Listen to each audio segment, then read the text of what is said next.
라자로 이리아르테 프란치스칸 소명. 아시시의 프란치스코와 글라라의 선택. 제7장. 주님의 영과 그의 거룩한 작용. 하느님의 자녀들이 사랑의 세계에서 사는 것은 합당하다.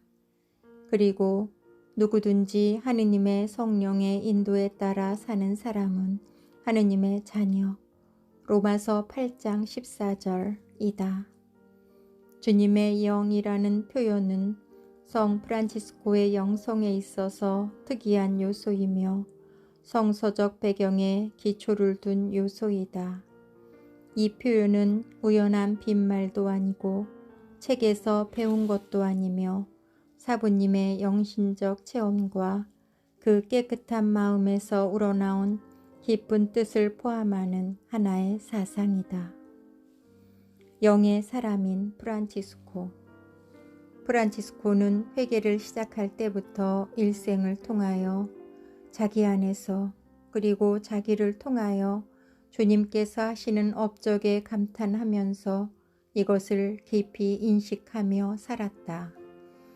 이 의식은 참으로 하느님의 뜻이 드러나는 모든 표징 앞에서 순응하는 자세를 가지도록 성 프란치스코의 마음을 이끌었고 자기가 선택한 복음적 이상을 주저없이 따르도록 인도했다. 성 프란치스코가 말하는 주님의 영이란 신앙 안에서만 받아들일 수 있는 요소로서 인간에게 빛, 확신, 길, 사랑, 증거의 자극제가 되는 각 사람 마음속에서 활동하시는 하느님의 현존이다. 사실 이 요소는 다름이 아니라 성 바울로의 신학의 가르침과 같이 사람 안에 머무르시면서 우리가 하느님의 자녀임을 증거해 주시고 우리의 약함을 도와주시며 우리를 위해서 간구하시고 우리 인격을 개선해 나가시는 성령이시다. 성인의 회개 과정을 기록한 첼라노는 성인의 간절한 원인은 하느님이 자기 자신에게 무엇을 원하시는지를 알고자 하는 것이었다고 지적한다.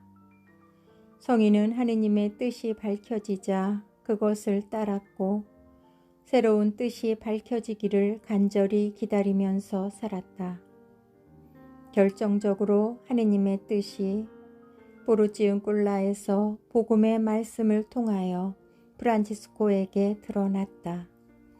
이때부터 성인에게 하느님의 뜻을 확실히 알기 위한 첫째 방법은 성서 말씀을 읽는 것이었다. 이는 성인의 말대로 영이며 생명인 성령의 말씀을 통하여 하느님의 뜻이 나타나기 때문이었다. 이 때문에 첼라노에 의하면 복된 사부는 성령의 방문을 부주의로 그저 지나쳐 버리게 하는 일이 없었다. 그러한 기회가 오면 그것을 쫓았으며 주께서 허락하시는 한 이와 같이 그에게 찾아온 감미로움을 즐기곤 하였다. 길을 갈 때도 동료들을 앞에 가게 하고 그는 새로운 영감의 결실을 맺도록 하기 위해서 가만히 뒤에 서 있곤 함으로써 은총을 헛되게 하는 일이 없었다. 어떤 크고 작은 결정을 하기 전이나 긴 여행을 떠나기 전에 하느님의 손이 당신의 뜻대로 자기의 걸음을 인도하실 수 있도록 먼저 기도를 하였다. 그러나 신앙 안에서 사는 사람에게는 하느님의 뜻과 섭리가 일상생활에서 드러난다는 것을 알고 있었기 때문에 성인은 겸손한 마음으로 모든 사건과 특히 다른 사람들을 통하여 하느님의 뜻을 찾으려고 노력하였다. 그의 가장 높은 철학과 그가 살아있는 동안 그 사람 안에서 끊임없이 불꽃을 튀긴 궁극의 바람은 단순한 사람이나 지혜로운 사람에게서 그리고 완전한 사람이나 불완전한 사람에게서 진리의 길을 터득하는 것이요 지선에 이르는 방법을 배우는 것이다. 하느님의 성령으로 채워짐으로써 그의 모든 마음의 괴로움을 견딜 준비가 되었고 모든 육신적 고통을 참을 각오가 되었으니 만일 그의 소원이 받아들여질 경우 하늘에 계신 아버지의 뜻이 자비스럽게 그에게서 이루어지도록 하기 위해서였다. 주님의 영으로 충만하신 분, 주님의 영에 도취하신 분과 같은 표현을 첼라노는 성인에 대하여 자주 사용하였다. 성령의 작용과 일치의 체험을 한 후 기도에서 나온 성인은 자기가 하는 말과 일과 결정 등은 자기가 스스로 하는 것이 아니라 성령이 친히 자기를 도구로 사용하여 하시는 말이요, 일이요, 결정이라고 생각하였다. 그래서 성인은 우리에게 비정상적인 일로 여겨지는 이상한 행동을 하기도 했다. 첼라노가 이것을 증언한다. 그가 문안 편지나 권고 편지를 쓰게 할 때 그는 비록 거기에 어쩌다 불필요하고 마땅치 않은 글자나 구절이 있어도 그 글자와 구절을 지우지 못하도록 했었다. 무엇보다도 성령의 활동은 성인의 설교에 나타났다. 프란치스코의 설교는 열정과 기쁨이 풍부한 그의 내적 생활에서 우러나온 간단하고 단순한 설교였고 회개를 목적으로 하는 설교였다. 성 프란치스코는 강론을 준비하지 않았다. 그분의 강론 준비는 구원의 큰 신비를 관상하는 방법이었다. 그 다음에 설교할 때 말 주변과 효과를 주님의 영에 맡겼다. 이 점에 대하여 첼라노는 흥미있는 이야기를 전해준다. 그는 맑은 마음을 지녔기에 설교 중에 신념을 보여줄 수 있었고 미리 준비하지 않고도 전에 들어보지 못한 놀라운 이야기를 모두에게 하였다.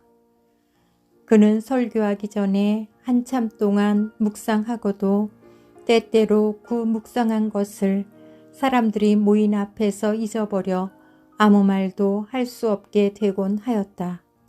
그렇지만 그는 당황하지 않고 많은 것들을 생각하였지만 전혀 아무것도 기억할 수 없노라고 고백하곤 하였다. 그러다가도 갑자기 능변이 되어 청중들의 마음을 감동으로 몰아놓곤 하였다. 때때로 그는 말할 것이 없을 때면 강복만 주어 보냈지만 사람들은 이 강복만으로도 거기에서 훌륭한 설교를 들은 것 같은 느낌을 받곤 하였다. 그러니까 성 프란치스코의 설교가 신자들에게 감명을 주는 것은 성인의 설교의 내용 자체보다도 그분이 성령의 도구로서 말한다는 것을 신자들이 느꼈기 때문이었다.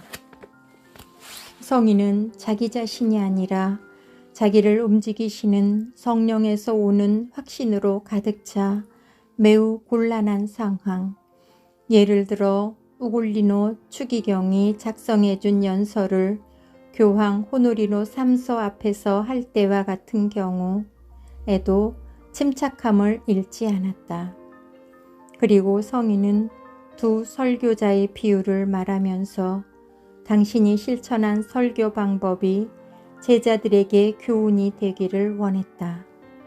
이 비유는 유식한 설교자가 지혜로운 사람들에게 간단한 말로 설교하는 경우와 반면에 무식한 설교자가 성령의 영감에 이끌려 하느님의 도움으로 열정과 슬기와 감미로움으로 설교하는 경우를 말한다.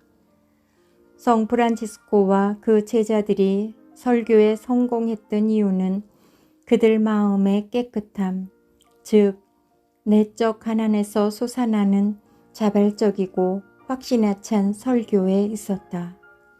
그러므로 그들의 설교는 무엇을 가르치는 것보다 그들의 복음적인 체험을 증거하는 것이었다. 교황 인노첸시오 3세가 그들의 생활 양식을 인준하면서 다음과 같이 그들을 파견했다. 형제들이여, 하느님과 함께 떠나십시오. 주께서 계시하신 대로 모든 사람들에게 회개를 설교하시오. 성 프란치스코도 제1회칙에서 비슷한 말로 설교자들 뿐만 아니라 모든 형제들에게 훈계한다. 따라서 형제들이 설교를 할 때 활동하시는 분은 성령이시고 신자들의 마음을 움직이게 하시는 분도 성령이시기 때문에 형제들은 자만하지도 말고 자랑하지도 말아야 한다. 이는 하느님의 선물을 함부로 자기의 것으로 하지 않기 위해서이다. 성 바울로의 몇 개의 텍스트를 해석할 때에도 그렇듯이 프란치스코가 사용하는 하느님의 영이라는 말은 어떤 때에는 빛과 힘과 은총을 내려주시는 하느님의 활동을 의미하고 다른 때에는 삼위일체의 제3위격을 칭한다. 그러나 성서신학의 관점으로 볼 때 이 두 가지 사이에 별 차이가 없는 것 같다. 즉, 하느님의 영이란 우리 안에 머무시면서 우리 안에서 활동하시고 우리를 영적인 사람으로 변화시켜 주시는 성령의 실제를 의미하는 것이다. 따라서 우리는 그 성령에 의해 사로잡혀 인도를 받는다. 성녀 글라라에 대하여 초기 프란치스칸 문학이 남겨준 상징적인 표현이 있는 바 성 프란치스코의 잔꽃송이에서 글라라는 성령의 감실이라 일컬어진다. 잔꽃송이에 의하면 교황 그레고리오 9세는 글라라를 성령의 감실로 여겼기 때문에 하늘나라와 하느님에 관하여 성녀가 하는 말을 들으려고 성녀를 방문하기를 좋아했다. 이와 같이 성 프란치스코의 작은 나무인 글라라는 성인이 성녀에게 보내신 생활 양식에서 밝혔듯이 성령의 정배로서 늘 주님의 영과 일치하여 살면서 그 작용에 늘 깨어 있었다. 첼라노의 토마스는 가난한 자매들의 기원을 저술할 때 프란치스코가 성 다미아노의 성당을 수리하는 동안에 성령의 인도를 받아 거룩한 동정녀들의 회의 시작을 예언하였다고 강조하고 있으며 성녀 글라라 자신도 유언에서 이것을 증언한다. 또한 같은 정기 작가는 프란치스코가 고의적으로 성 다미아노 수녀원에 대해 발길이 차츰 뜸해졌지만 성령 안에서 글라라와 그 자매들을 보살피는 정은 여전하였다고 지적한다. 그리고 성인은 죽기 전에 당신이 가난한 자매들에게 하신 보살핌의 약속을 명심하라고 형제들에게 당부하였다. 이는 이 세상으로부터 형제들과 가난한 자매들을 끌어낸 것은 한 가지 영이며 같은 영이었기 때문이었다. 글라라는 프란치스코의 학교에서 배운 대로 성령의 선물과 현존을 굳게 믿어 일생 동안 그것을 살았다. 성녀는 죽음이 가까이 오고 있을 때 삶의 선물에 대하여 하느님께 감사드리고 이어서 세례 때 성령이 자기 안에 부어졌음에 대해서도 감사드렸다. 시성 조사에서 증거하는 자매들은 성녀 글라라가 성령께서 자기의 복음적인 여정에서 차지하신 부분을 깊이 인식하고 살아왔다고 증거한다. 모든 이들의 공동 의견은 성녀가 시작 때부터 성령의 영감을 받았다는 것이었다. 그리고 글라라의 전기 작가는 다음과 같이 말한다. 글라라는 어머니의 입에서 공손한 마음으로 신앙의 기초 교육을 받았다.